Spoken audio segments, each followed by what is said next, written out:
What's going on, everybody? My name is Franco Maldonado. I am the host of Wrestle Craze United podcast, and today we have a great special guest on the show. He is the current SoCal Pro World Heavyweight Champion.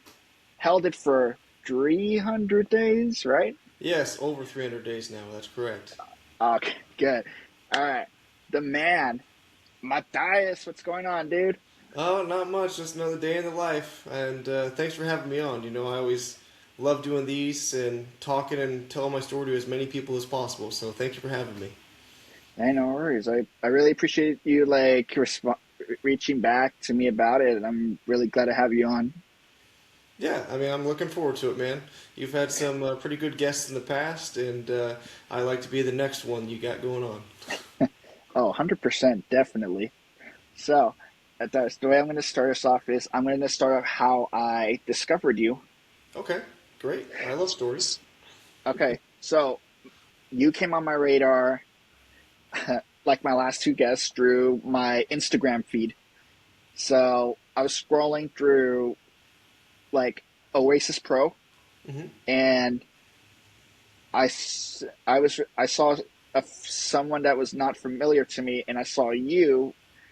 I forgot who it was against, and I was like, "Oh, who's this guy?" I look at your profile. I'm like, "Oh shit, this dude's like, it's really like jacked and damn." Jacked and tan, that's what we like to say. Jacked and tan. I'm not super tan, but I'm getting there. Yeah, I know.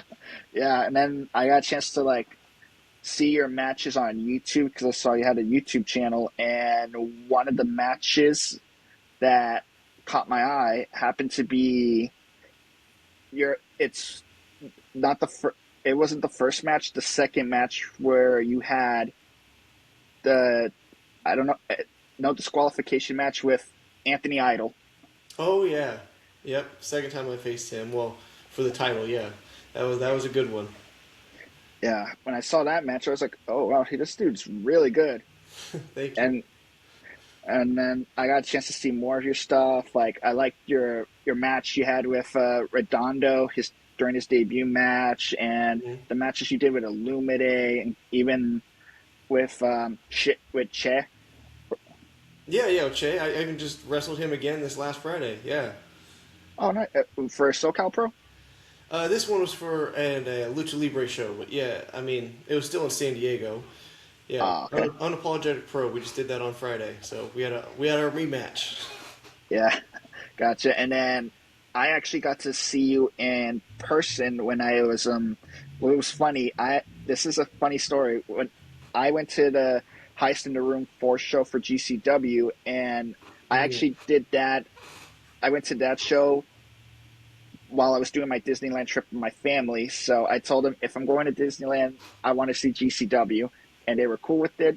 I rode with a few friends of mine that were already in LA, and your match came up during the pre-show against I forgot his first name. Was it his last name Cunningham? Yeah, it's It, Mike Cunningham. He's one. Mike Cunningham. He's I think the most recent WWE ID Yeah. highlight. That was one of his first matches after he got his ID prospect. Oh, okay, that's pretty cool. Yeah. Because when I saw you, you came out to Saliva, like click click Click, boom. click, boom, my favorite song in the world. Yes, I've always had that as my song. I love it. Did you get that song from when they did it on Survivor Series 2002? No, that was actually before my time in watching wrestling. Like that's just a song that I've always like worked out to and Uh-huh. loved. And when I first was getting into pro wrestling, I kind of like I asked the people around me because I had an idea of what I wanted my song to be. That was at the Yeah. top of the list. But before I even told people like, hey, I'm thinking this, I kind of asked like my family and my friends, what song do you think fits me? And like instantly, three of them were like, "Oh, click click boom!" Like that's the song. Like Oh, that's perfect. it, It's like in powerlifting, I hit so many PRs, like personal yeah. records, to that song, and like that's just a good motivator for me. Yeah. Well, yeah, because when I saw you came out to that song through your entrance, I was like, okay, yeah, this fits him. He feels it. Yeah, I was feeling it, and I love that song. It's an instant like hype up song. Just like when Stone Yeah. Cold's glass shatters, That's the Yeah. initial dunk of click, click, boom. It's like, right now I'm going. I'm not waiting behind the curtain 10 to 15 seconds for my crescendo to go up. As soon as Yeah. that song hits, I'm out the curtain, we're going. Nice. And hearing like you brought up about the song and like what it meant to you, that's pretty cool, Matthias. And that actually is going to take me to the first thing I was going to bring up. Actually, is like you're a professional wrestler, but and you're also a fan. How did you discover pro wrestling? Like, how old were you when you found it? Like, did you find it on your own, a family member, a friend, or you just figured it out, or like for yourself, or anything like that? I Like, actually think pro wrestling kind of found me, to be honest, because growing up, like, something you need to know about me is mhm. I'm 6 feet, 250 pounds, right? But Yeah, I am by far the smallest person in my family, which most people can't believe. I have really. 3 brothers, and they are giants compared to me. Like, my little brother is 5 years younger than me. He is Mhm. 6 inches taller, 80 pounds heavier. That is my What little the? brother, and he's not even the biggest. So for Wow. me, I grew up in the land of giants, and they all loved football. They did football, that's kind of like their thing. I Hmm. tried football, it really wasn't for me. You know, Okay. I tried it for 2 years, and like it wasn't my thing. So Yeah. I kind of found martial arts. My mom put me in martial arts, and that became my thing. But when they're off at football practice or games and stuff on like Thursday and Friday nights, I would Hmm. just kind of be at home by myself during my teenage years, and I'd Hmm. flip through the channels on TV, and as I was flipping through, I found pro wrestling. I saw John Cena rapping on a table on SmackDown, and I'm like, oh, like this is pretty cool. I kind of want Oh. to like check this out. And I'd see like little sprinkles of pro wrestling years before that when I was younger, but like I never really knew when it was on or anything because I was young and doing other Hmm. things. But like that was the time that I really found it and like pretty much instantly fell in love with it. And again, going Oh, back to nice. I'm the smallest person in my family, the storyline that I made me fall in love with it was John Cena versus the Great Khali. Because Uh, again, as soon as I oh. saw the Great Khali, I'm like, that's the story of my life. Those are my brothers, And like I love my brothers. We weren't like physical fighting and stuff, but like Yeah. there's always brotherly rivalries and stuff like that. Well, I saw the Great Khali as my brothers, and I saw John Cena as me. So like that story Uh, instantly took me in, and now I'm hooked on pro wrestling. I'm hooked on the John Cena story and watching how this plays on. So yeah. it was right around that 2007 time that I fell in pro wrestling and just kind of found it by flipping through the TV. Dang, that's pretty cool. And actually, what's funny, how you said you have brothers that are taller than you. Guess what? I'm the oldest of four. So my two younger brothers, my younger brother who's like about to be 26, he is about 2 inches taller than me. Hmm. And then my youngest brother, the one I just told you off air, he's special needs. Yeah. He's about to be 14. He is like inch taller than me Hmm. because I'm 5'10" and they're both close to 6 foot. And it comes from my grandfather, God rest his soul. Yeah. He was 6'7". Oh wow. Man, what Yeah, happened so to us? Why did we get the short stick? I know I don't know what to say on that. The only thing I got was like uh just having just having a good sense of humor and personality. I guess that's Yeah, it. but I just don't know why that like we lost all those inches. Believe me, even my older cousins are taller than me, and like my oldest cousin's like 6'8". Oh wow. Okay. Yeah, and then when I tell that to my friends, like, dude, you're Mexican. I thought they were supposed to be shorter. And I'm like, try again on that. Sure. So I get you. And then I know, like, when you said about 2007, like, I actually came into like wrestling fully until the start of 2008. I was the same like you, in and out. I caught it a few times there, here and there, like Eddie Guerrero Hmm. or Rey Mysterio, Undertaker. Yeah. Like, I was I was only allowed to watch SmackDown because it was on the earliest, and I could stay past my bedtime because it was on Fridays, Yeah. So what and you're I couldn't saying stay up. is you've never actually seen good pro wrestling before. if you came in 2008. I'm just kidding. I've watched. I know. No, but like I actually started with lucha libre first because my grandfather loved lucha libre because that's what he got me into first, like with like La Parca or Atlantis, Yeah. Villano, like from his era. That was where I grew up because my grandparents, my mom's parents, God rest their souls, everything their channels were all in Spanish because they all spoke Spanish. They Okay. didn't speak much English, so Mhm. that's how I got hooked on like the lucha stuff. Okay, yeah, and I'm still learning about all that stuff. I mean, I live in San Diego, but I do mostly American style wrestling. But we still have a Yeah. lucha libre coach at our pro wrestling school, and obviously I do Oh, lucha nice. libre shows and stuff. So like I know a little bit of lucha stuff, but you're not going to see me out there doing head scissors and top rope flying stuff. Like I have my Oh style, yeah. but I've done I, some lucha libre shows, but I'm still learning about all the lucha libre like legendary luchadors and stuff. Because like yeah. even when I went to Mexico, I wrestled against Shocker. I don't know if you know who Shocker is, but like, I know who he is. yeah, I went. I technically I pinned Shocker in Mexico. So, but Nice. like, I didn't really know who he was. I mean, I don't mean to offend anybody with that. It's just I didn't know until like Yeah. someone explained to me. They're like, yeah, that's like the man. That's like my person. I'm like, oh, so I looked into it. Like, Yeah. he's a big deal. Yeah. Because like when you got, I think this is where I'm gonna get to like it in a bit, but like when you bring up Shocker, like the people you work around or train with, like that are mainly Hispanic, they might know Lucha more, and did they explain that to you? Like, was it mostly like a Hispanic group that told you? Yes, yeah, very much so. It was Eddie Islas, one of my first rivals. Actually, Mhm. he's the one that like he was really into what Shocker's done, and like all the one teaching me about all the luchadors, around here, but Yeah. also deep in Mexico. So yeah, he's the one that tells me a lot about like who these people are, and really he's one of my lucha libre coaches. Oh wow, Yeah. that's cool.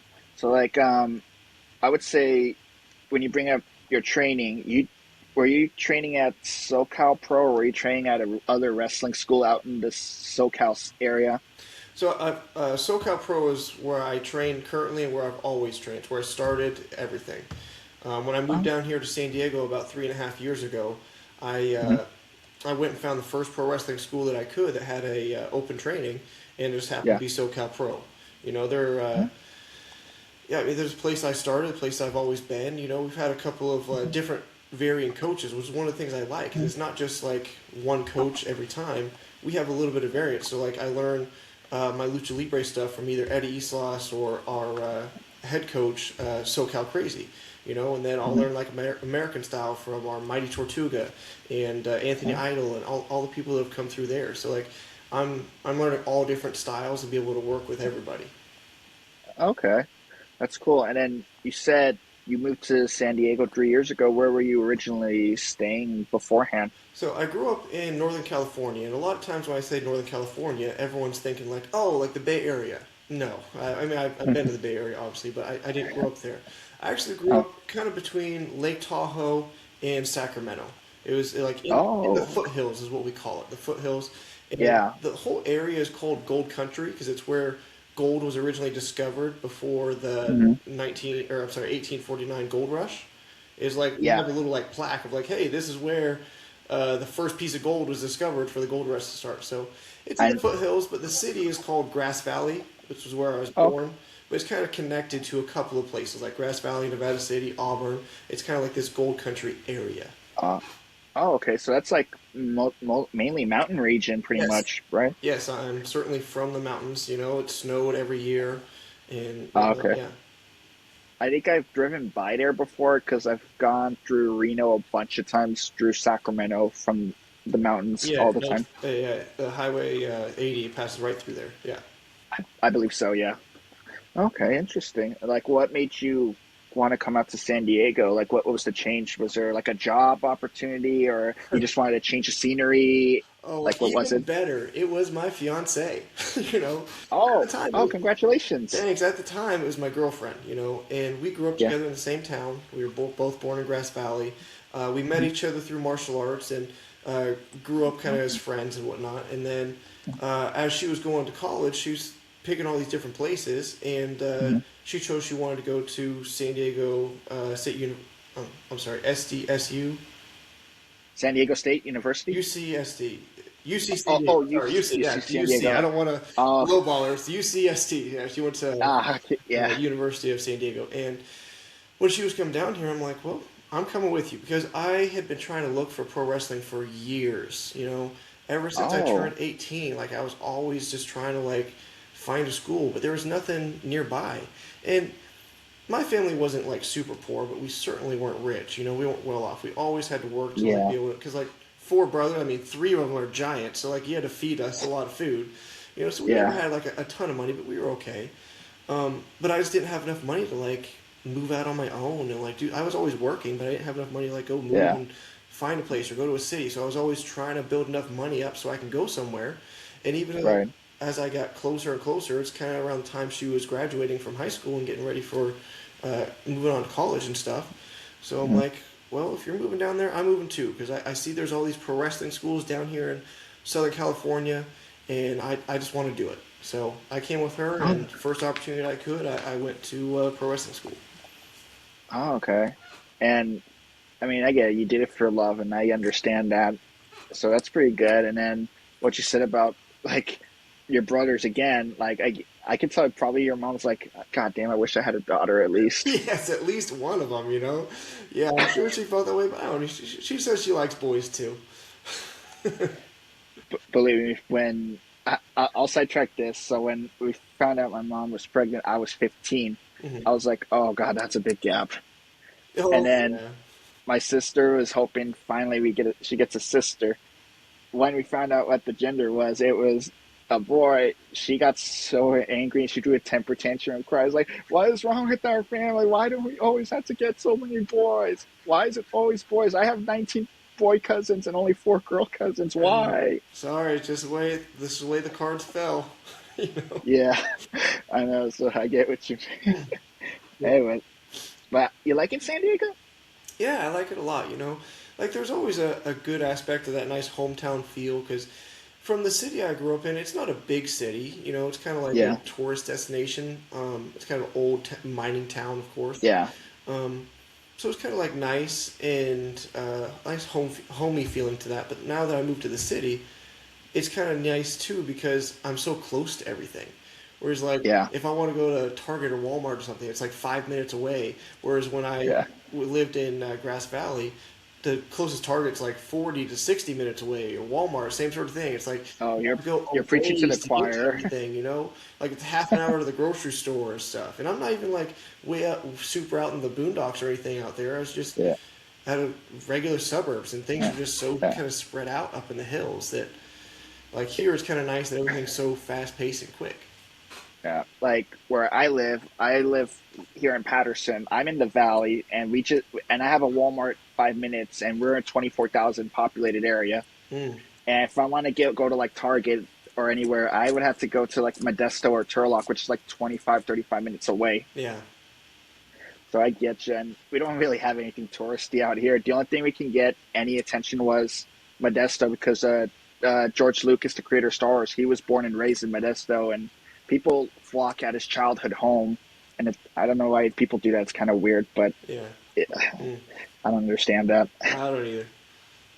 Yeah, but all right, you moved out to San Diego for your girl, and you find a school to train. Like, what was the training like? Did you think in your mind it might be easy, or you think, oh, this is nothing? But then when you get through the process, you're like, oh God, this is not what I thought. So it was very much, I thought I knew what I was getting into, but then Hmm. I didn't realize because I think that's the way everyone approaches it. Everyone, they see it on TV and they make it look so easy on TV, Hmm. that everyone thinks, "Oh, I can do that. Oh, I can get up just Yeah, like them. I can do that over and over." Well, yeah, you're yes and no. They're kind of right and they're kind of wrong because anyone can do pro wrestling for a day, maybe even yeah, for a week. But can you do it week after week, month after month, year after year? A lot of people can't. The fall off is so much because of the training. yeah. And you Hmm. have to stay consistent with the training. and doing the shows, and like you get beat up. Imagine, we know that bodybuilding is hard. We know that Yeah. powerlifting is hard. We know that wrestling itself is hard. And acting and stuff. But you have to put all those things together every single week. Imagine how hard that is. Staying in shape, staying on your diet, not getting a Yeah. whole lot of sleep because you have a regular day job too. It's not like we're making millions of dollars unless we're on TV. And still, even if you are, like you're taking so many bumps, hitting the mat so hard, so often. Yeah. It really beats you up. So early on, again, I did powerlifting for 10 years and I did martial arts for 20. Oh, I wow. thought I knew what I was getting into when it came to pro wrestling training. Hmm. But the first day, I realized it is not the same because you in martial arts you fall down, right? Like you uh, get slammed and thrown on those mats and stuff. So I kind of knew what Yeah. that felt like. The ring does not feel like you think it feels. It Hmm. Yes, it has a little bit of spring to it. That spring is Yeah. to save your life. It doesn't mean it's soft. Yes, there's a little bit of mat. Underneath that, there are 2x6s. Underneath that, there's steel poles. And yes, it has a spring to it. So Yeah. that, again, you can take these bumps over and over, but it's no trampoline. When you hit that mat for the first time, that energy goes straight down, but then it goes straight back up into you, and it reverberates into your body. So it's so Ooh. much different than hitting just a regular wrestling mat or something on the hard ground, because that's a quick impact. This is an impact that goes down, waits for a second, and then throws it right back up into you. So the first time I Mhm. hit the mat and stood up, I was literally vibrating. Like I'm just like shaking. And you're like, Oh. whoa, this is a different feeling than I thought. Yeah. And then, I mean, when you look at people on TV again, it looks like the ropes are the softest part of the ring. They're so nice. Everyone's hitting those and Oh. bouncing off. And the turnbuckles, they look like they're so hard because every time somebody hits the buckle, oh, their back's hurt and like it's Yeah. killing them. It is totally the opposite. Those ropes will kick the shit out of you. Because they are, at least in our ring, it's not actual rope at this point. It's Mhm. steel airline cable with a little bit of garden hose around it Oh. and then tape. So imagine hitting steel cable as hard as Yeah. you can to bounce off of it Yeah. and come back and do the Ooh. next thing and do that Yeah. over and over and over again for the first time. Like you build up a callus to it, you kind of get used to it after a while. But the first Hmm. week of pro wrestling training, you're going to get bruised up everywhere. Like I had this I bet. huge bruise on my ass cheek, on my thigh, on my ribs, from hitting that rope so hard.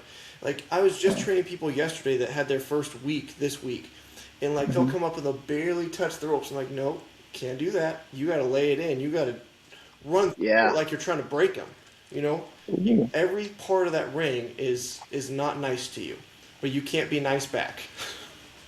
I get you. I mean, when I found out about how the ring ropes are, I found out through WWE's Tough Enough series, Yeah. and then when they did that, and then I see the bruising, I'm like, oh, shoot, from the ropes, Yes. damn. Yes. Yeah, you're putting your full force of running full speed into those Yeah. ropes. It springs back and forward, and you're Yeah. doing that over and over again. It's just like hitting the mat. Anyone can hit Yeah. the mat once, but can you do it over and over and over again? It's kind of like being Hmm. in a car wreck, like a 30-mile-an-hour car wreck every day, multiple times. Wow. Yeah. Man, I wish I knew what to say. And like the only type of wrestling I've ever done was amateur wrestling in high school for 1 year, and I had the wind knocked out of me when I got slammed completely lit like flat on my spine, Mm-hmm. and I was like, "Ugh," and I couldn't move. I had a first time match with a rookie just this last week at training, and like we were just having him uh, get used to doing matches and stuff. And Yeah. I like a minute and a half into this match, I do a move, and it takes his wind. He's out, but he doesn't get to stop. We have to keep going.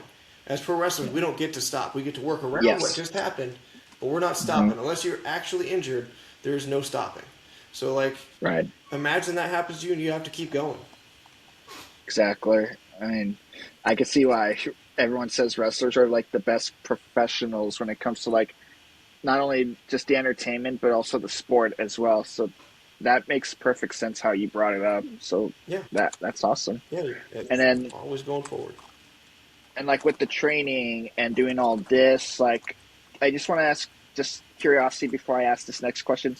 Was your lady supportive of you doing it, or was she thinking you're nuts? Why are you doing this? Absolutely, she's been supportive since day one. My whole family has. You know, they've Oh, nice. even though they still live up in NorCal and she's down here with me, like I wouldn't be able to do this without them. You know, I Yeah. literally would not be able to. I wouldn't have ring boots if I didn't have my family buy them for me. I wouldn't have any YouTube channel or any film of me if my fiance didn't come to all my matches and record everything and help me out. So like, so much of what I have is because of other people. Nobody can do Oh, pro wrestling alone. You know, all any and yeah. all of my success is not because of just me. Yes, I work very hard and I go through the paces, but like I have Mhm. so many people underneath me that are picking me up and helping me do this that like I Yeah. couldn't do it without them. You know, it's as far as I'm Yeah. concerned, it's impossible to do it by yourself. True. I mean, that's really good. At least you have someone that loves you a lot and that's very supportive of what you're into the same way you are for her. So that's pretty good. Yeah. What I like. And when you bring up she records your matches, you said, right? Yes. Yeah. Any footage I have is her recording it. Oh, okay. So that's where I'm gonna get to my next part. So you trained for how many years did you train before you were able to have your first debut match? Saying, did they tell your trainers tell you, all right, you're ready to go, you're gonna have your match? How did that come into play? Like, how long did it take you to get to that? It was a little under 5.5 months. Oh, damn. I know. When I first started, I thought that it was a 2 year minimum because I had read things online and I thought that, oh, everyone has to do a minimum of 2 years of training before they have Hmm. their first match. Well, again, I did martial arts for a long time before. I had a lot Yeah. of coordination and skills from that. And I did powerlifting before, so I had a little bit of a body to me, you know, some strong legs and movement and stuff. And like having that base put me miles ahead of someone that's never done those things before in training. So like anyone that comes in that's already like achieved something or been through like a really hard sport and come out of Yeah. it, they already have this Mhm. strong base they can use in pro wrestling. And essentially, as soon as you're ready, you're ready. You know, I wouldn't say Mhm. anyone's going to do it faster than that. You know, I mean that's Yeah. pretty quick as is. And I was at every single training for at least my first year and a half. You know, and still I go to training as often as I can. You know, if I'm not booked somewhere, like I was on a TV taping on Tuesday, so obviously I wasn't at training. But the next day I Mhm. was, and today I'm going Yeah. right after this. So like, I'm always at training because I think there's always opportunities to learn and also help others Yeah. learn. So yeah, like uh, it's only about 5.5 months, but again, I was so dedicated. Like I want this, and I want this yesterday. You know, I don't have time to Mhm. mess around. Like I want it now. That's wow. That is really good. That preparation and all that. And then your first match, like, who was it against? Like, was there any jitters to you? Like, were you feeling nervous who you were facing? Like, what was it like for you? So my first opponent was Araxiel, um, uh, and it was at the warehouse that I've trained at. You know, we have like these kind of, you could say, student or smaller warehouse shows. That's kind of like Yeah. dipping your foot in. It's a live match. There's a live crowd, Mhm. and they're Yeah. recording everything. But it's not like our bigger shows that we do like at the Boys and Girls Club that has like hundreds of people. It's more like 50 to 60 people are at this show. So like a student showcase kind of. Yes, it was very much like that. So that was my first match against Araxio, and I had that one. And going back to martial arts, and you asked me if I got nervous and stuff. I'm a kind of person that doesn't really get stressed. I don't get Mhm. nervous.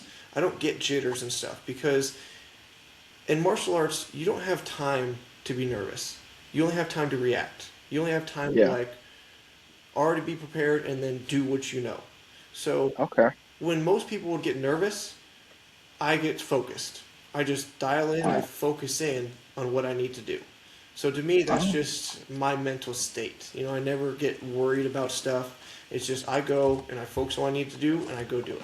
You know, even martial art Wow. tournaments and stuff. You know, there Mhm. I did so many tournaments and demonstrations and things. And people would be sitting next to me like so jittery and nervous and stuff. And in martial arts, you already Oh. know what you're gonna do. Like you have, there is of course the Yeah. fighting aspect to it that you don't totally know. Yes. But like some of the things we do is just demonstrations. Like you know what you're gonna go do out there, what movements you're gonna do, And if I already know what I'm going to do, then why would I be nervous about it? I just go do it.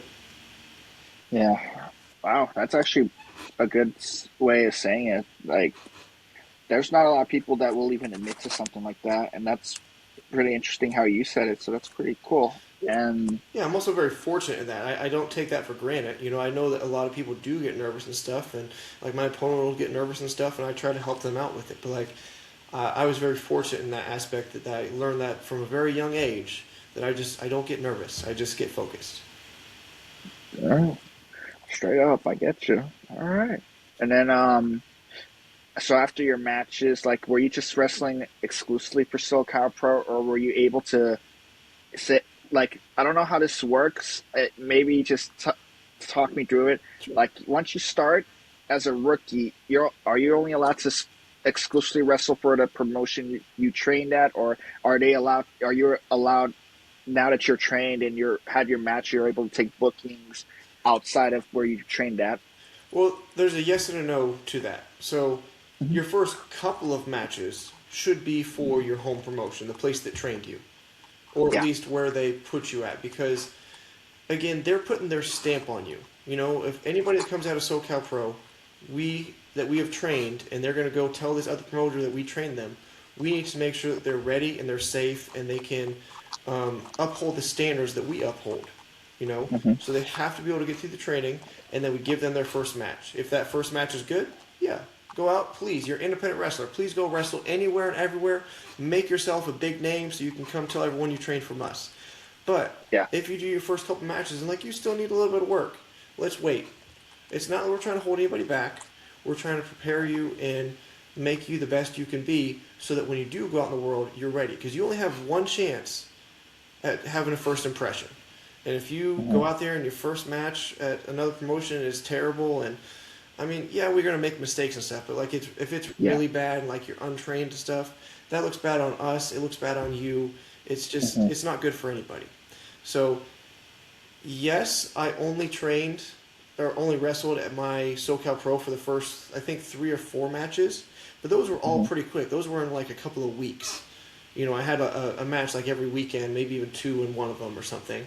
And then after that, I Yeah. was booked pretty quickly to start doing other shows. And the way you Oh, kind of get booked to do other shows, a lot of times it's just going to help out. Like you used to have to go and show mm. face, go and Oh, okay. like I was doing security work for GCW. I was doing that for 2 3 months before I ever got the opportunity to wrestle for them. That's how you get on shows. Is like you go, you show them you can show up on time, be Hmm. professional, help out with stuff. Show them you Yeah. want to help the business, you want to be there, Yeah. and maybe they'll see your resume. They'll talk to you a little bit, and oh, we like you. Let's see what we can Yeah. do. Put you in a match, and see how you do. So there's Yeah. always steps of how you get booked places, and that's one of the most Yeah. important ones. Is literally going to help out because you have to go to them. Mhm. They're not going to come to you. Right. And I get what you mean. And then I always heard this saying, and it was from another podcast from this he's a deathmatch guy, Chuck Stein. He said the one thing everyone needs to know is all regardless if you're not booked and you're going to attend a show, help out, always bring your gear. Yes, that's Be- rule number one. Always bring your gear, no matter what. It's not always just for us. Like the first couple of shows that I helped out at before I was even an actual wrestler, before I graduated as a wrestler, I was yeah. literally just a helper. I brought all my training gear because Hmm. maybe one of those wrestlers was traveling really far and oh, they forgot their elbow pads, their knee pads, maybe their boots got lost or something. Oh, I Yeah. have it. You're my shoe size. Here you go. That literally happened on like the second time I went to help out at a show. Some guy had traveled like 9 hours and just somehow he lost, I think, like his elbow pads or something he wanted to wear. I'm like, oh, Okay. I have mine in my car. Here, borrow these. So it's not just for Mhm. you, it's for everyone's sake. Yeah. And also, like, for example, if a wrestler that was supposed to be on the card couldn't make it or something happens and they see one of the other wrestlers out there Hmm. that's helping out, they're gonna go up to you saying, "Yeah, hey, this guy or girl didn't show up. Do you have your gear on Yeah. you? Can you compete?" That happens all the time. Yeah. All the time. So, yes, I mean, always bring your gear, always be ready. And rule number two I always give people always have a promo ready.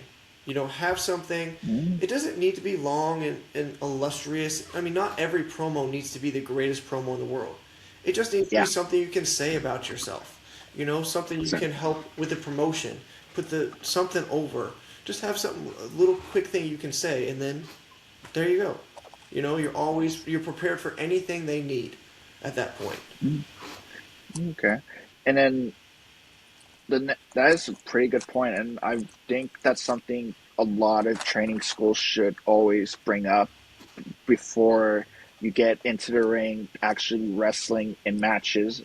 That way, you have like more of that's wrestling smart when you go to other shows. If you're going to help, or you get randomly chose to like go in there, and I don't think nobody wants to come in wrestle in like their like a pants or a t-shirt with Oh, their yeah, you can't, or with their can't. Crocs. Yeah, you gotta have professional gear. You can't look like a fan. That's what we always say. Mm-hmm. You can't look like a fan because they want to see you as a superstar. They don't want to see you as, Yeah. oh, you were just sitting next to me and now you're in the ring. Maybe I should get in the Mm-hmm. ring, and that's a really bad idea. Don't get in the ring, you know. Oh, Yeah, I've heard that. I've heard that from a few friends of mine that are wrestlers too. So I get what you mean. yeah. I mean, even if you're a friend, oh, I know my buddy. Don't get in the ring. Don't do No, it. I've known that since like I've known that ever since I've seen like fans do it. Sorry to say it like this, stupidly try to enter a WWE ring, and you're gonna get the shit kicked out of you. But not even that. You're gonna get banned for life. You're never welcome back. Like, why would Yeah, you do that? This is something you supposedly love. You paid money for. Why? You know? yeah, I get you. And we had, I mean, I had that. Not me. There was like a regular fan that would show up to like the Northern California shows, most of the Bay Area shows. He got banned for life. It's a little fucked up how it happened. I rather not say it because like it I'm just gonna leave it at that. Sure. Yeah. So other than that, you do all this, and then I so here's the thing. I heard about it from somebody, but because here's the thing.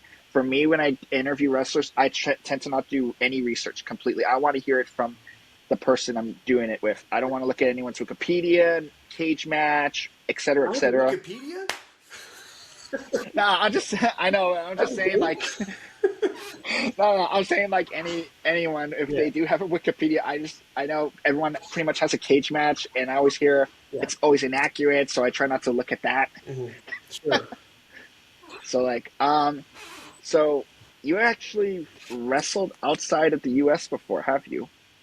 Yes, I wrestled in Mexico. As I said earlier, I pinned Shocker. Whew. And so how did that get into play with you getting booked into Mexico? Because like that's that's a whole different area, whole different landscape, everything. Like how did that come into play for you to go there? Well, I was discovered the same way you discovered me and so many other people did, which is my social media. You know, social media is so important these days. It is, as pro wrestlers, it's our resume. It's how we show the world who we are, because Yeah, it's pictures and film. And what do we need to do? It used to be they used to send CDs or VHSs to the companies they want to work for. This is your right. CD. This is your VHS. This is you reaching out to people, letting them see your resume. So Instagram is usually the one people find me on, but I also have a pretty big following on Facebook and all my other social medias. If any of you want to follow me, it's Mathias Wrestles on everything: Instagram, Facebook, TikToks, the Twitters, uh, YouTubes, all that stuff. You know. But yeah, I was discovered by this promoter in Mexico, and he was sponsoring this show, and he's like, "Hey, we're bringing these other guys down to." It was a a 3-on-3 match. It was a 6-man tag match, and Hmm. we have these two guys going against the Luchador team, but also we have Shocker, and we want you to go against him in the main event. And I'm like, I'd love to do that. I'd love to come wrestle in Mexico. Just, I mean, it's in Tijuana. It's a half an hour from where I live. Of course, crossing the border is a Yeah, little bit. it's still Mexico though. Yeah, it's no big deal. But yeah, I mean, he reached out to me. And he liked my stuff. He liked my look. He liked what I did. And I tell you, it was an incredible experience going to wrestle there, because we go to, I think it's like the House of Blanco, the White House is what it's called, or something. It's a Okay. big auditorium. And there's like, not just a crowd down here, there's a crowd up here, like going around you too. So Yeah. you can see people in the rafters and stuff. But then we got to come out on this big stage, like a stage with a huge screen behind it, just like you see at WrestleMania and like a big Hmm. Titantron stuff. And like it Yeah. was the coolest thing is to come out on that big stage as a team and go out there. I mean, I was the bad guy, a little bit of a heel, so like I had to be kind of an Yeah. asshole. But like it was just such a cool experience to go out there and see that and be under like the big flashing lights. Like we Yeah. have lights, we have stages and stuff here, but like that was a True. next level experience. Because again, I'm going to get Shocker. Like this is a big name. Yeah. And like, what did you think going into that? Like, did you see how different the wrestling culture and the atmosphere in Mexico is compared to like here in the States? It's really not super different because we're all pro Hmm. wrestlers. We're all Yeah. nice people. There's not a wrestler I've met that's been rude or like that's really not down to earth and helpful and stuff. So, I mean, sometimes I don't speak their language, of course, but even True. when there's lucha libre training, like I said, I have a lucha trainer, so I know some of the Hmm. lucha terms and I know some of the things that he Yeah. told me he wanted to do. Um, but yeah, it's a different style, but it's not that different. It's not so hard that you can't just like go and do it. If you talk it out for a Hmm. minute, like, oh, okay, this works. There's a little bit different pacing to it and a different way that they sell things and move, but it's not so much different from what we already do. Okay. Interesting to hear that. Like, because I'm planning to go to Mexico in April, and I'm trying to catch at least a lucha show. So Yeah, whatever comes in my mind. So yeah, we have the crash almost. I mean, I feel like it's almost every other week at this point down here in Tijuana. yeah. They're always running, so like maybe that'll be around the time you go. I mean, I'm going into Mexico City. Oh yeah, it's ways down there. Okay. Yeah, you're getting like I Yes, think AAA or CMLL territory.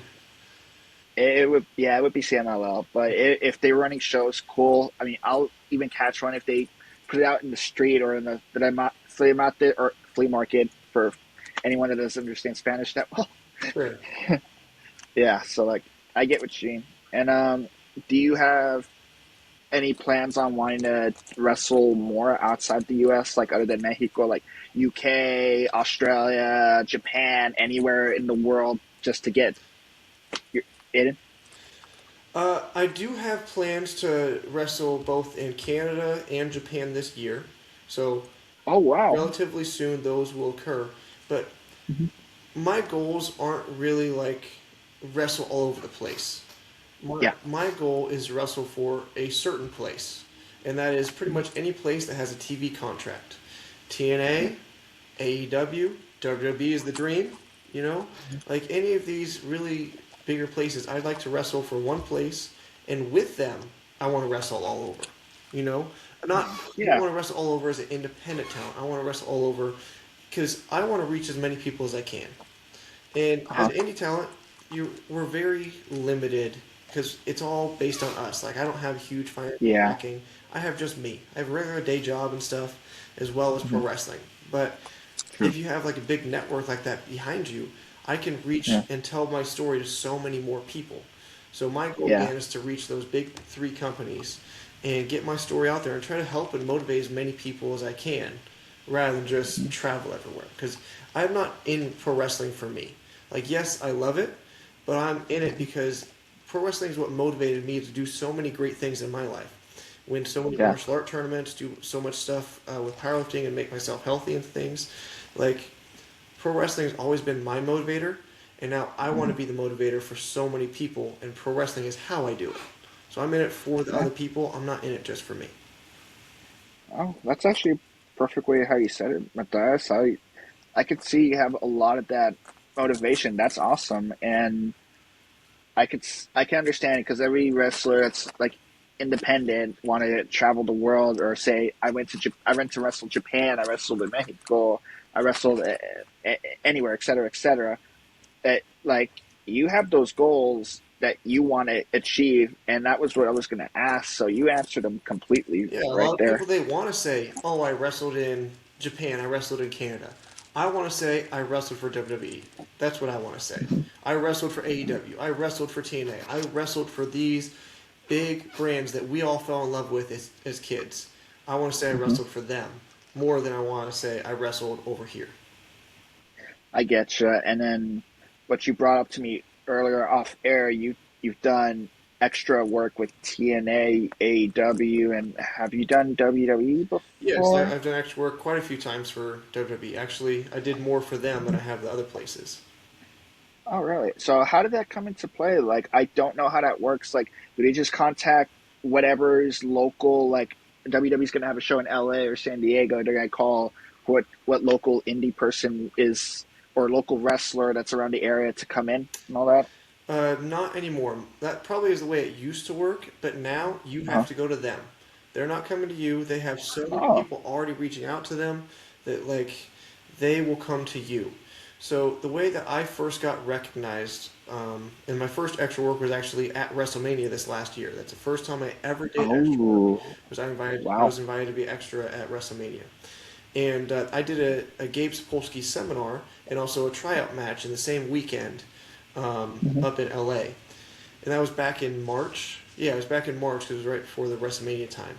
And Yeah, Gabe Sapolsky is the WWE recruit. He's the one that's in yeah. charge of like bringing in all the extras and stuff. And he liked my look. He liked the way I worked. He liked my match and Hmm. stuff. And he said to reach out to him and he might give me an opportunity. I reached out to him with my resume because it's very important what your resume is. You have to reach out professionally, have everything you've done, you know. Um, and he let me come on and then perform professionally there for him.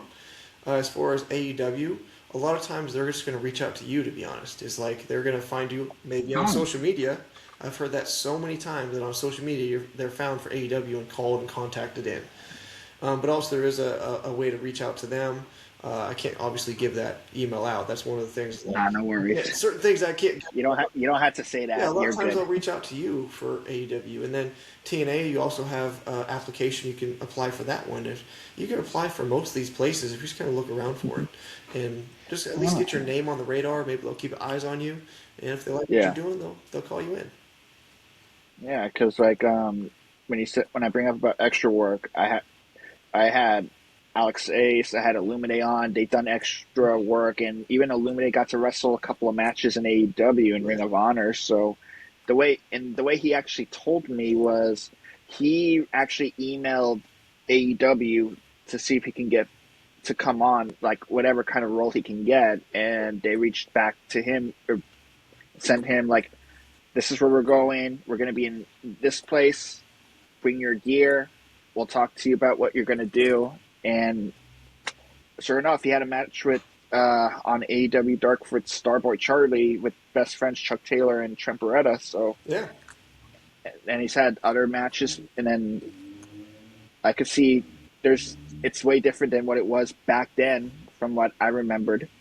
yeah. A lot of times, they're not using as much extras anymore for stuff. Like they'll use it for security, but a lot of times they're not using it for matches anymore. You know? Yeah, it's kind of unfortunate because like that was the main thing back in the '80s and '90s and early 2000s. They would bring in like local talent That to was face like a up and coming wrestler that's debuting on their company to make them look good. yeah. And now that's been like a lost thing after probably or maybe I don't know like after AEW Dark was like done. I guess. Yeah, I I mean mean, they have so that's much of my their own opinion. talent that they don't need us as much anymore. You know, there's so many great wrestlers that they already have on their roster. And I mean, the thing is, like, what I like about indies is everyone that's wrestling gets a shot to wrestle any promotion that they're getting booked at to show what they can showcase. And that's the one thing I like. Like to me, I'm I'm coming back into AEW because it's starting to be more better to me, in my opinion. I can't watch WWE because like I don't know, I can't watch a full episode of Raw when it's just like 3 or 4 matches, and it's like and then it's the same people over and over, and there's not giving any other chances to other people that are also on the roster. Sure, everyone likes And their own thing. yeah, and like it isn't just that. I think it's just how it is with the politics around it, which I don't care about politics. Like, Sure. and I'll be honest. You said you worked last year's WrestleMania. The last year's WrestleMania, the only matches I enjoyed were the triple threat matches from night 1 and 2. I thought they were the only good matches on that card, and that's just my opinion. I don't know how you feel about that. I'm not offended by any of that. I mean, certain people like what they like, and I mean, not everyone has the same favorite wrestler. Not everyone has the same favorite storyline and stuff. So like it, everyone likes what they like. I respect all forms of pro wrestling, whether it's lucha libre Yeah. style, Japanese style, American style, AEW, WWE, TNA, like any of these places. Like Yeah. you like what you like. You know that's why there's so much. Is like there's as long as you like pro wrestling, we're cool. You Yeah. know. Yeah. Exactly. And the thing is, like, I'll can I give you a story about like the last time I went to like a mainstream show? No, absolutely not. I want no stories on this podcast. Okay. Yes, please Okay. do. Okay. Oh god, you got me right there. What? All right. So like, okay. So I went to AEW when they debuted in Stockton in 2022. I took my nephew who was 9 at the time because I promised I'd do something with him. Yeah. I took him with me, and then I had to explain to him a little bit like what we're gonna see and all that. Like he knew who Jeff Hardy, Matt Hardy were, and like he didn't watch a lot of wrestling, but he wanted to go just to spend time with me. Yeah. When I went, and it was I'm just gonna say Adam Copeland because that's who he is right now in Sure. AEW. Yeah. He debuts on Dynamite. Someone in the crowd yelled Edge, and this is what got me to like not want to go because people are so tribal about wrestling. Someone yelled, "Shut the fuck up! It's Adam Copeland, you fucking idiot!" Ah, jeez. Yeah. And I'm like, "Oh my god, come on!" Like to me, I grew up with him as Edge. Yeah. It doesn't bother me.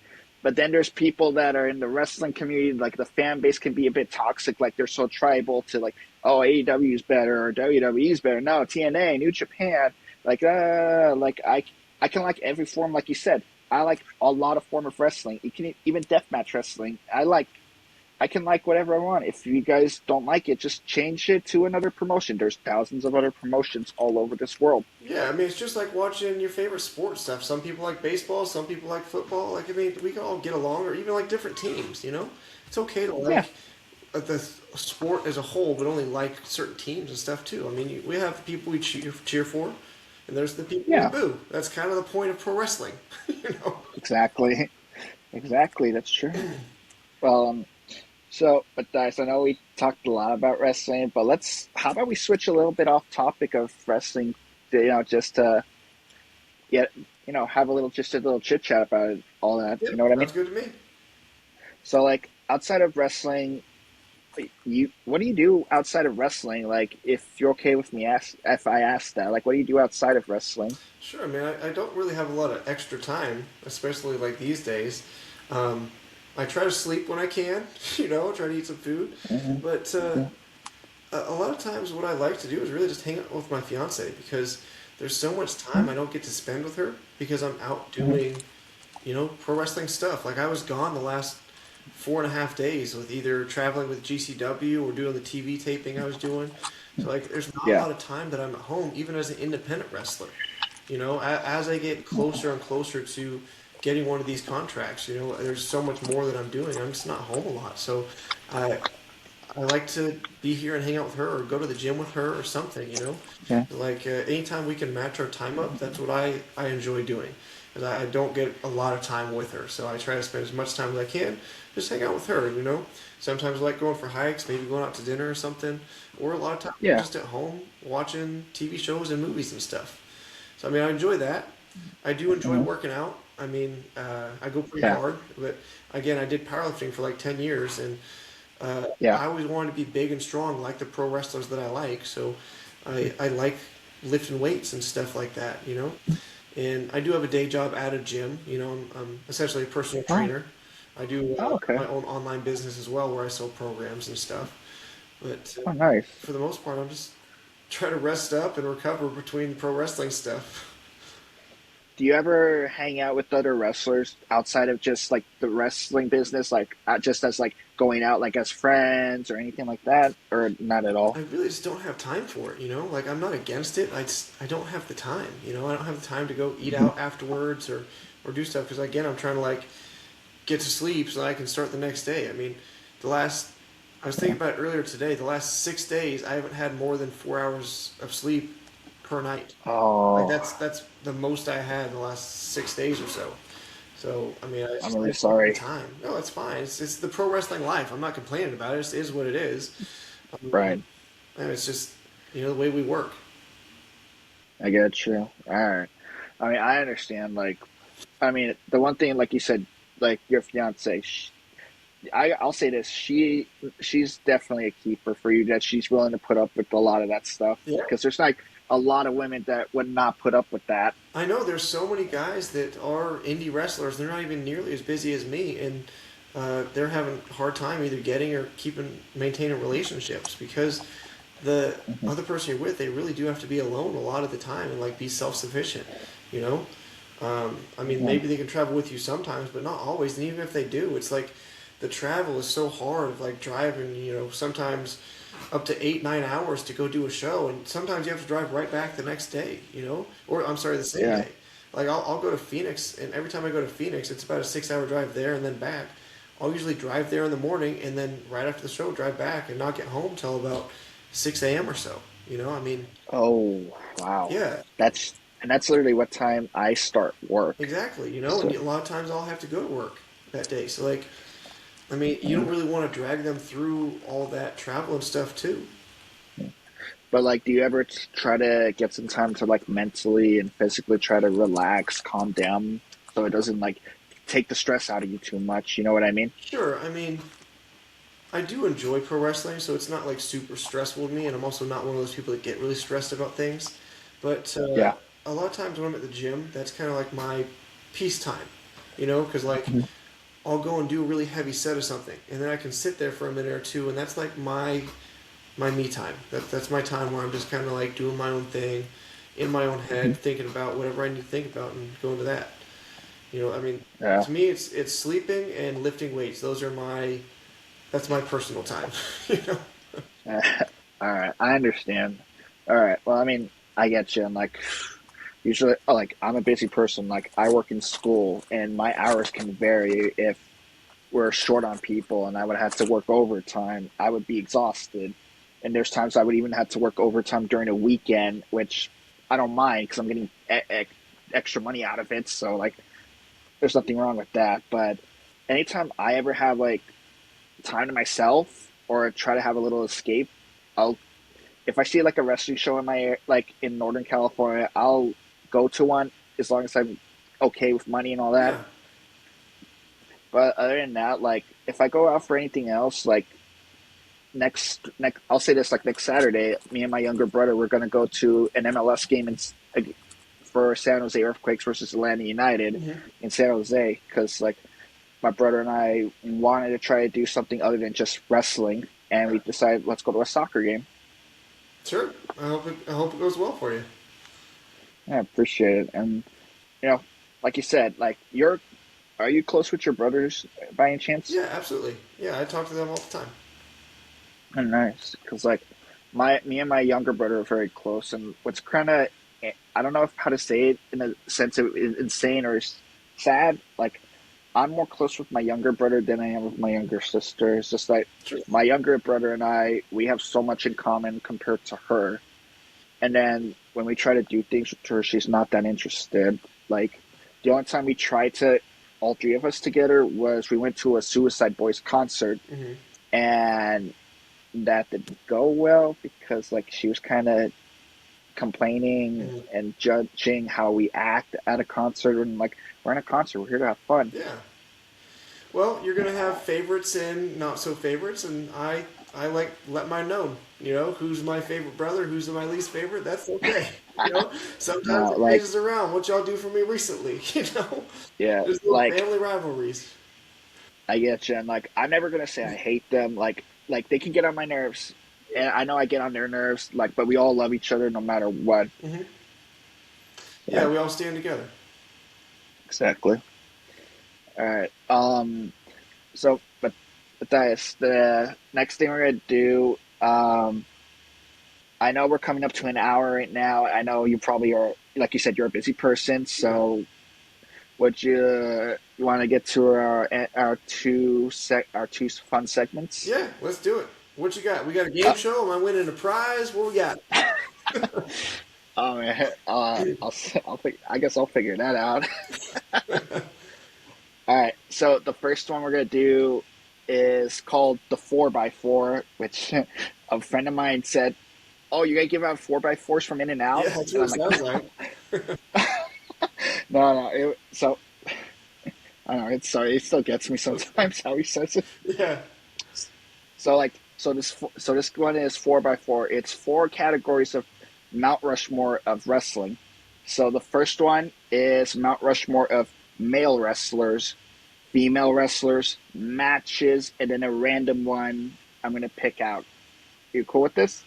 Yeah, I mean, that's a lot of things to think about. My goodness. I know it.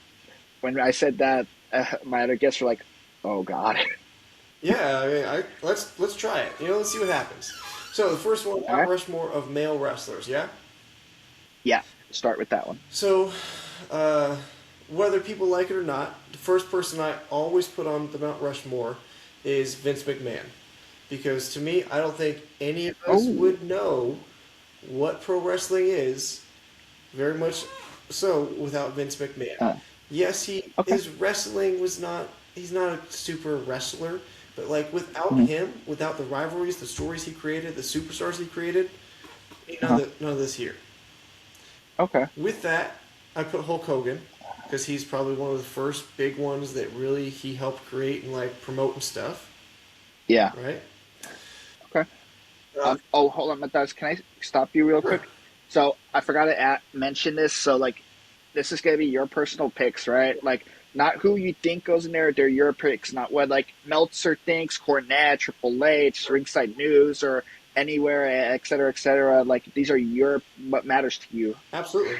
Yeah, this is Oh, exactly what matters to me because when I dive deep into this, this is what my thought process is. So to me, okay. it is Vince McMahon, Hulk Hogan, Andre the Giant, and Oh wow. yep, and then most Okay. likely Stone Cold Steve Austin. Wow. Those are my Okay. four currently. Sometimes it changes, but those are currently my four. Okay. Wow. Okay. So like, you're the second person to say Andre because Alex Ace brought up on Andre on his. Hmm. He helped make Hulk Hogan. Like Hulk Hogan and him, like those two go together, in my opinion. It's hard to separate them, and like it's hard to not put Ric Flair on there as well. Because these guys Getcha. they made pro wrestling before pro wrestling was what we know it. They made it like a Yeah. big deal. You know, I would love to be able to Mhm. say more modern guys like John Cena, The Rock, Triple H, and I mean the Batistas, Randy Orton. I'd love to be able to say those people, but like those Mhm. people don't exist without those other four. Yeah. I mean, even Okay. there's even more that I don't even probably know the name of that should Yeah. be on there. But I mean, to me, that's the four I like to choose. Okay. For the women, that's a much harder Hmm. category for me to do because Yeah. I haven't seen a lot of women's wrestling. I mean, the first women I could possibly remember doing wrestling is Lita and Trish Stratus. I don't even know who came Oh. before them. You know, Okay. um, so let's. I mean, we'll go ahead and start with those two. I mean, we got Lita, we got Trish Stratus. Okay. Uh, man, I don't even remember like more of them from that era. Uh, yeah, when I started watching in again '06, '07, I really enjoyed Mickey James, her work. But like, Oh. it's Okay. like I don't know if it's necessarily a Mount Rushmore worthy thought, but like it's just the next person that comes to mind for me for women's Well. wrestling. And then Hmm. the last one, hmm, God, I keep wanting to do like modern women, so I think I'm just gonna have to roll with it. It's let's go ahead and say I don't even know. You could say Sasha Banks or Mercedes Monet. Okay. That's the next one that like really stood out to me. Like yes, there was the Bellas and everyone else that like was Yeah. obviously before her. But as Yeah. far as like transcending pro wrestling forward, I think it kind of goes in those steps of Trish Stratus and Lita were kind of originally really making it Hmm. mainstream, in my opinion. And then Mickey James helped kind of take it through that Divas era, and then Sasha Banks kind Yeah. of helped push it forward beyond that. Okay. All right. I like. I mean, this is who you prefer on your Rushmore, and I like that. Like these are your picks, so that's good. Okay.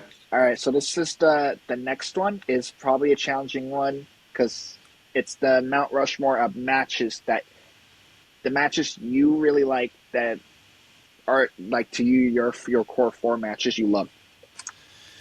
I think I'm just going to go off the last statement you said. It's the core four matches that I love because it's going to be too hard for me to go back too far in time and pick some. So I'm going to, since I started watching wrestling, these are the four that I always go back to.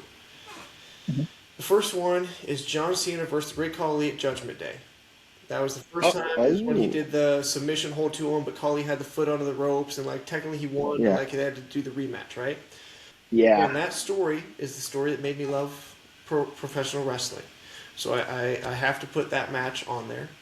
Then after Okay. that, the next match I'm going to do is actually the next match that they had, which was at, I believe, One Night Stand, where that Cena Oh, actually yeah, did the FU to him off of the crane and actually pinned him. yeah. I And saw that. That was wild. yeah, so like to me, those two matches, I watch those every year because again, pro wrestling to me is Hmm. motivation. It's motivation for my life, and like I always try to remind myself of why I first fell in love with it and why I'm still doing it. So those two Okay. matches are, for me, they're on there. They have to be. Either not the greatest matches in the world, but to me, they're the greatest stories that matter to me. And that's the good thing. Okay, moving beyond that, I'd love to do a Batista versus Undertaker at WrestleMania. Oh, the WrestleMania 23, right? Yeah. Uh, Oh, I love that match. I have yes. the DVD of it actually. Great. I mean, at the time growing up, Batista was not like my main man. He was kind of like my brother really liked him. But like I certainly Yeah. saw it and I loved it and I was intrigued by their story as well because it's like they were basically the SmackDown story, whereas Cena Hmm. was the story of Raw. You know, whoever he was going against, whether it's Khali or somebody else. Then Yeah. the last match is actually a little bit before all of those matches. It was actually Cena Huh? versus JBL in the I Quit match. Oh, oh, that is That my match that's until years after it happened because I got John Cena's DVD and that's the first time I saw it was on his DVD and I'm like, wow, this is a badass match to help make Cena who he is. So like, uh, that I'm was very that biased was obviously towards John Cena because I love the John Cena story, but no, those not at are all. yeah, I mean those are my matches.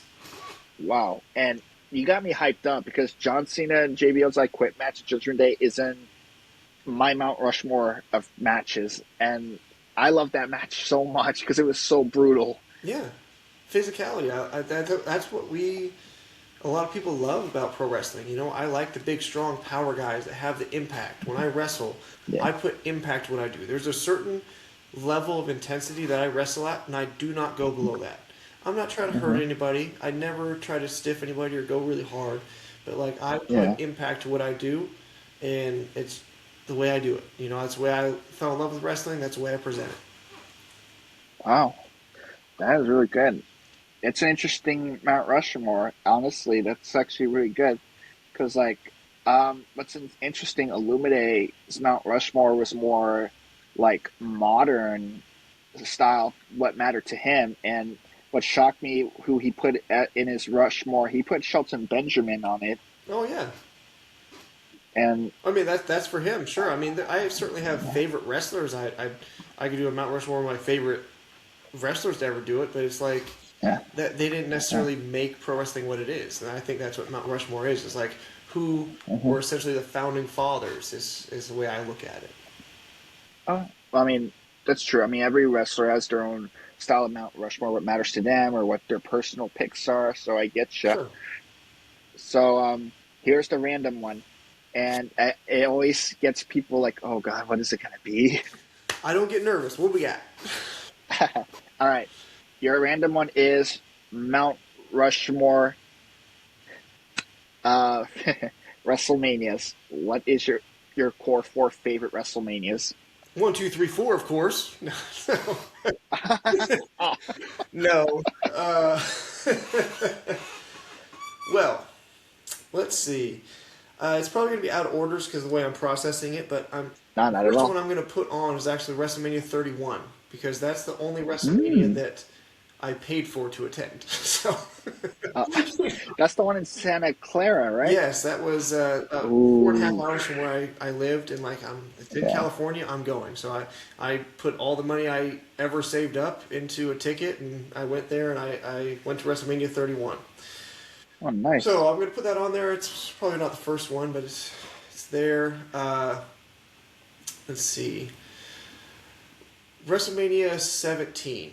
Now again, I had to go back Uh, and watch that one. I haven't. I love that Everyone one. always says it's the greatest ever, and I had to go back and see it. And to me, it is certainly on there as far as like Mount Rushmore. It's incredible. So WrestleMania X7, as they say, or 17.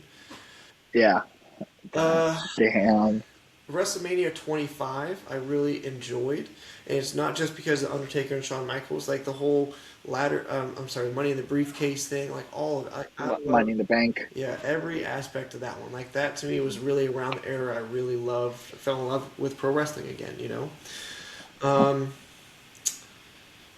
who did Cena face that year? Was that at 25? Was that the Triple Threat, or was that It was the triple threat with Edge and Big Show, I believe. It was that one, I think. that was 25? That wasn't like Randy Oh wait. and Oh no, that was Blake? 24 with him, Orton, and Triple H. That was 24.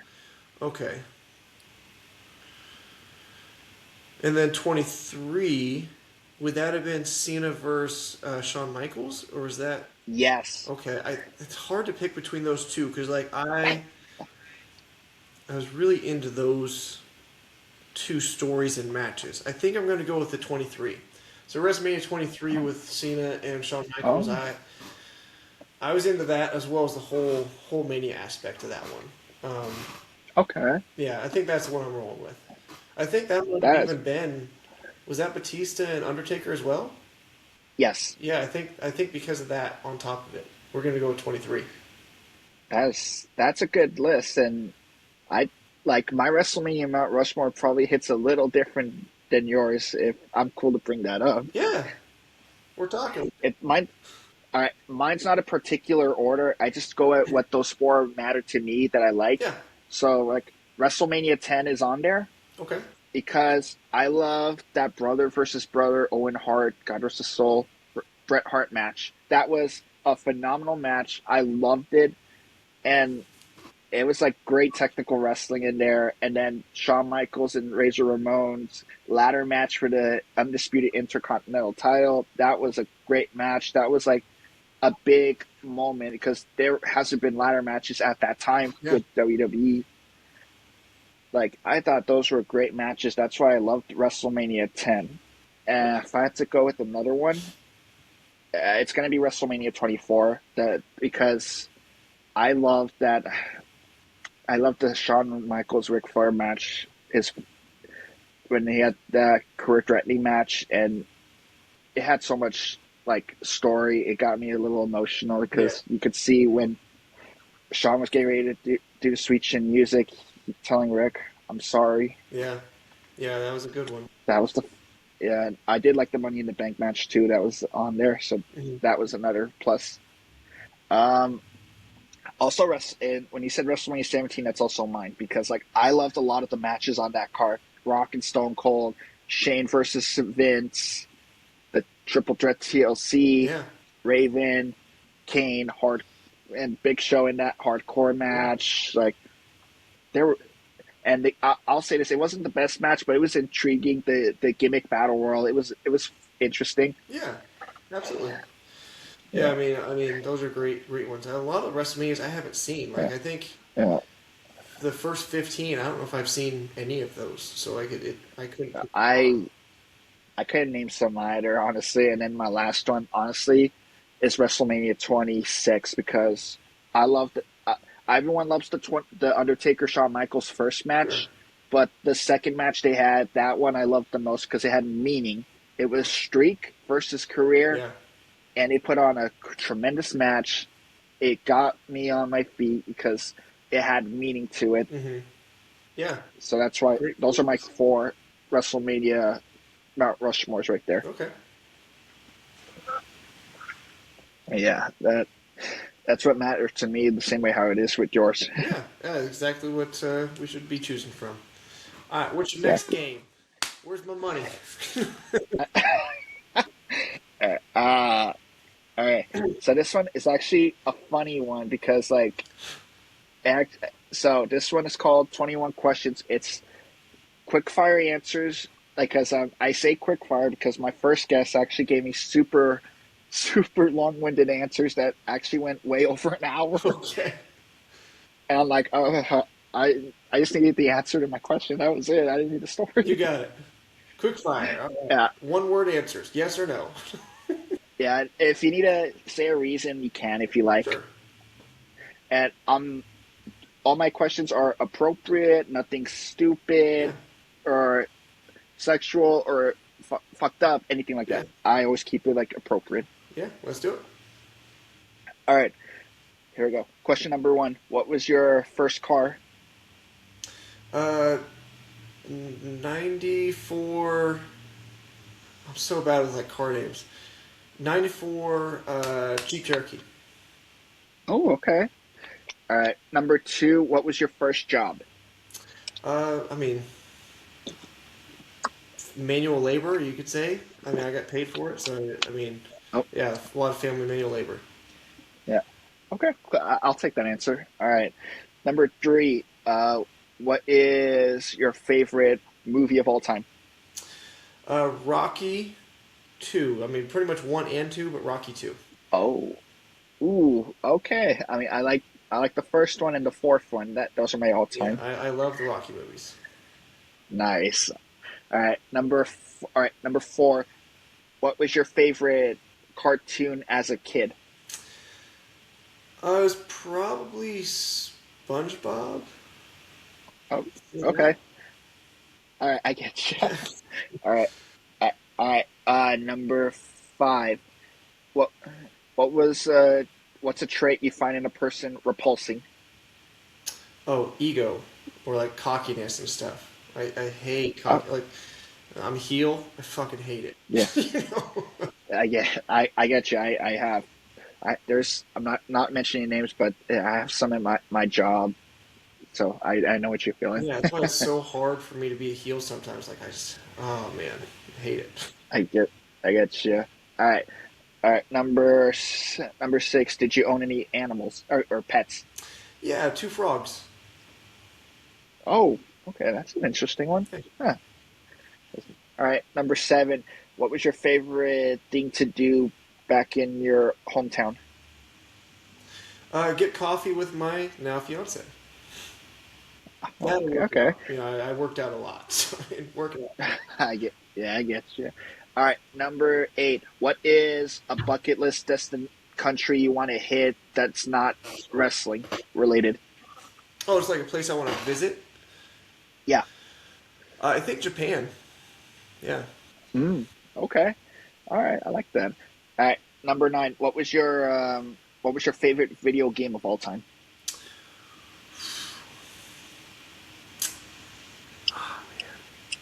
That's a hard one to choose. There's a couple that are coming to mind immediately. Let's say Uncharted. Oh, that is my favorite series. Yeah. I like All right, the travel. I mean, so the adventure aspect of it and stuff. that I love the story mode. That was just Yeah. great right there. All right. Number 10. What was your favorite toy that you owned as a kid?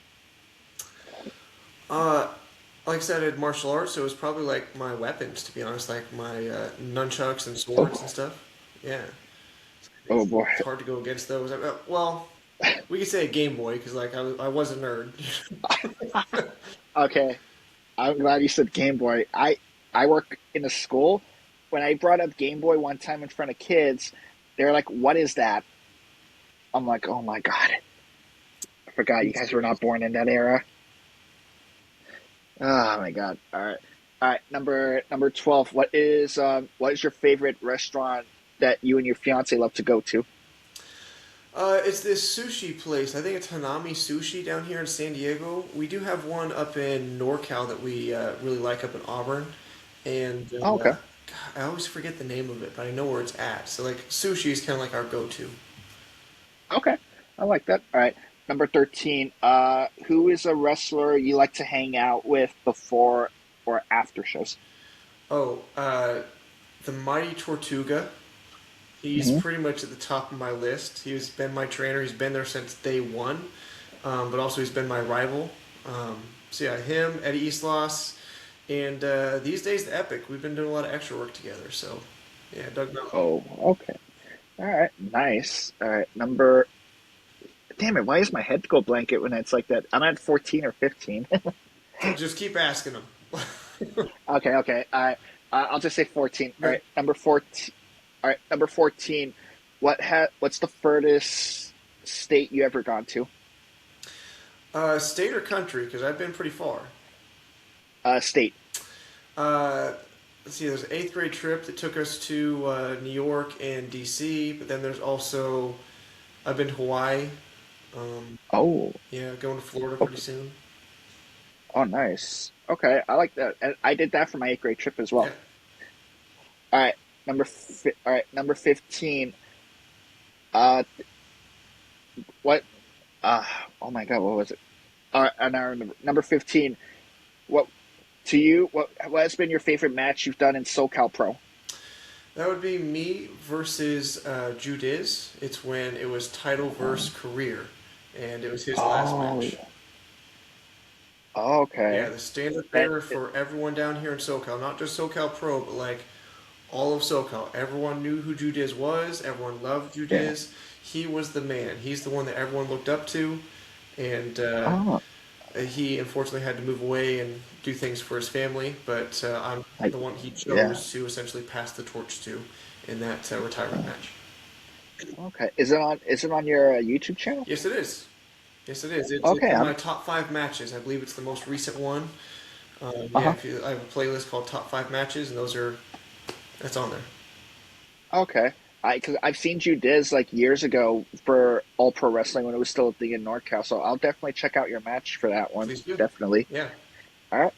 Uh, okay. Number 16. What was the worst injury you've ever had in wrestling? Torn bicep. I don't know if you can see it too well on camera Let me here, see. but it's a cut from here to here.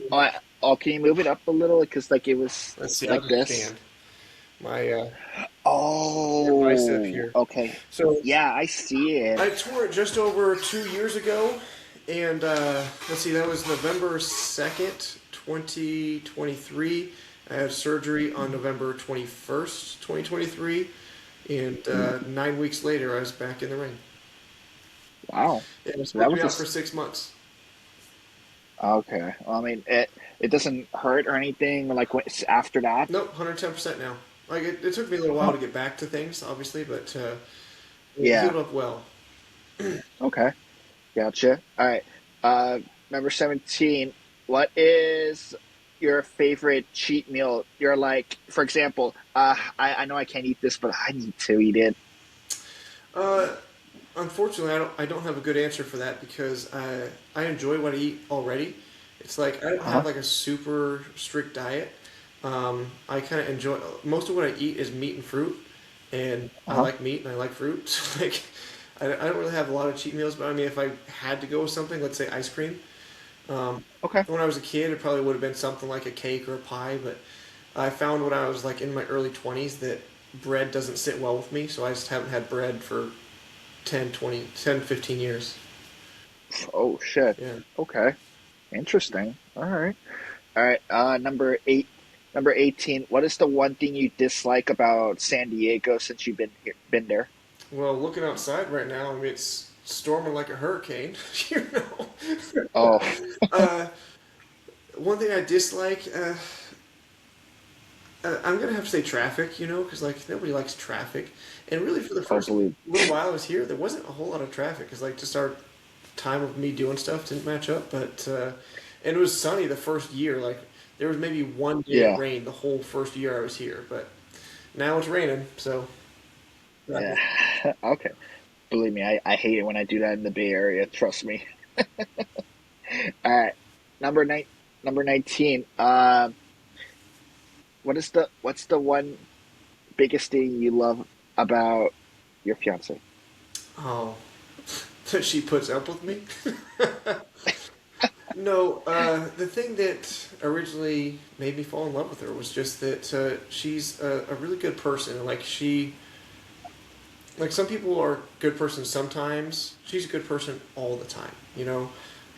Always does things for others and takes care of them more than she really takes care of just even herself sometimes. So I just like that she's an overall really great person. Oh, that is sweet. And again, congratulations to you both. Thank you. All right, number 20. This is going to be a hypothetical question. Okay. Okay. All right. You're wrestling a death match. What's the one weapon you're gonna be like? Nope, I ain't taking that. I'm not having that used on me. It's probably going to be the light tubes or anything like with like bad glass like that. Like I never Oh, bleed okay. on purpose. Okay, so yeah, glasses. You're like, nope. Yeah. Okay. All right. Number 21. Final question is: if you can go back to the day of your very first match, give yourself one piece of advice, knowing that you know now. What would it be? Same advice that they told me before, during, and after the match. Slow down. So, I was going, going, going. I was on the whole time. I just need to like let it breathe. oh, okay. Because when you mean by slow down, like you're going way too fast, or was the pacing or Yeah, anything? both of it. I was moving too fast with my movements. I wasn't taking enough time in between. It was the whole thing. It was just way too fast in all aspects. Oh, okay. That does make sense. I get what you mean. So, but damn. So that is damn. These are really interesting answers. I really like that. Thank Of you. course. Thanks for asking. No worries. All right. So we're already getting closer to the end. Beforehand, I know you already shout out your socials, but would you like to shout them out again, or let people know how to book you? All that. Absolutely. You can always reach out to me at Mathias Wrestles. I have it up on the screen now. At all social medias Instagram, Facebook, the TikToks, the Tweeters, the YouTubes, all the social medias. You can find me at Mathias Wrestles. And one thing about me, at least for the time being, it is kind of slowing down now. I answer every single message I ever get. So if you ever message Oh, me, I will always get back because that's what I want someone to do for me. I always try to help people at all lives, whether you're in pro wrestling or not. I try to help you with whatever I can help with. So I don't have a lot of time now, as I keep saying, but anytime I get a message, I always try to reply to it. wow. All right. And that's pretty good. Usually, when somebody says like that, something like that, that's like a rare thing because I know not a lot of wrestlers will message everyone or read anything. And I've already speak from experience because that's what I try to do when I invite guests on. Yeah, a lot of people are just left on red, but I think, part of being respectful and nice to other people that, like, I can't do this without fans and without other people, so, like, why would I ignore them? Always I do that. get you, and I get you, and because I'm doing this podcast, I like doing this as a passion project. Like I'm not making money out of it. Like I wanted to give it a shot because I'll say it like this: like when I wanted to do the podcast, I was doubting myself. Should I do it? And then my my ex, when we were still together at the time, thought I should do it, give it a shot, see what it goes. And a few friends of mine were like, "You like wrestling? You talk about wrestling? Well, not all the time. I really don't. I talk about other Yeah. stuff other than that. Why don't you just give it a shot and see how this goes?" And I'm like, "Okay, I'll give it a shot." And first few months, I either got ghosted or did not get read, or they said they appreciate it but not interested. I can't. When I tried content creators, and I did not get the best message back from them. I'm not going to mention names. I had one that had like 100 something six digit followers told me to fuck off, Mm.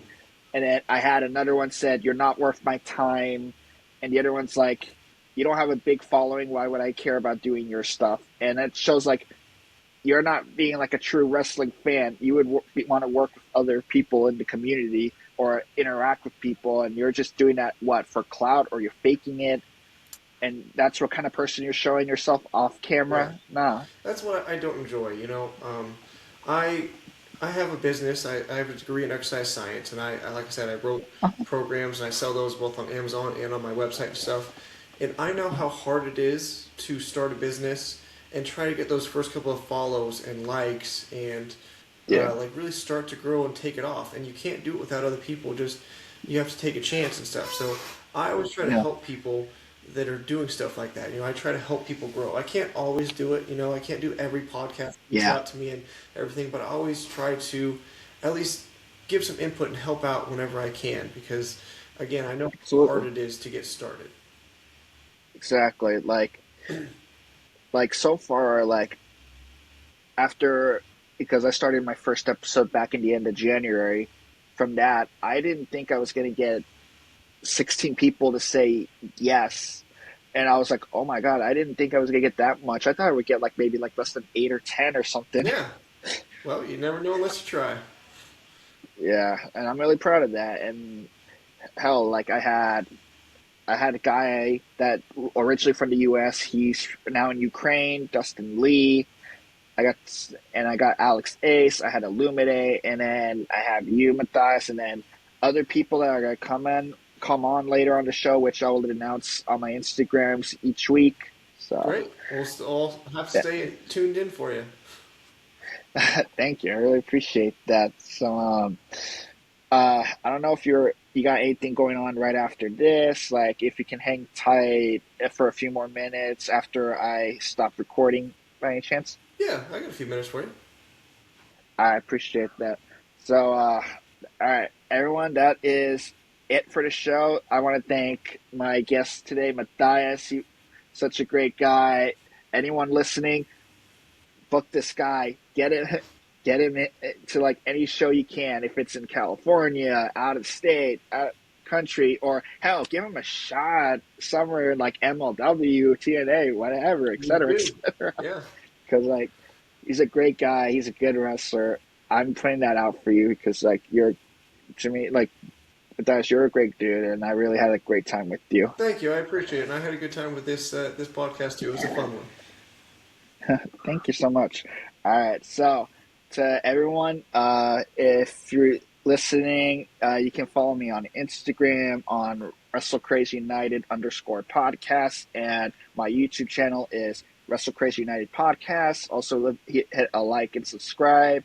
I know I'm getting started, but I do give, I am doing my best on this. I'm not the best person yet or the best editor or whatever. I'm trying. I'm still new at this, but again, everyone, thank you for watching. I'll see you all later. So later and peace out.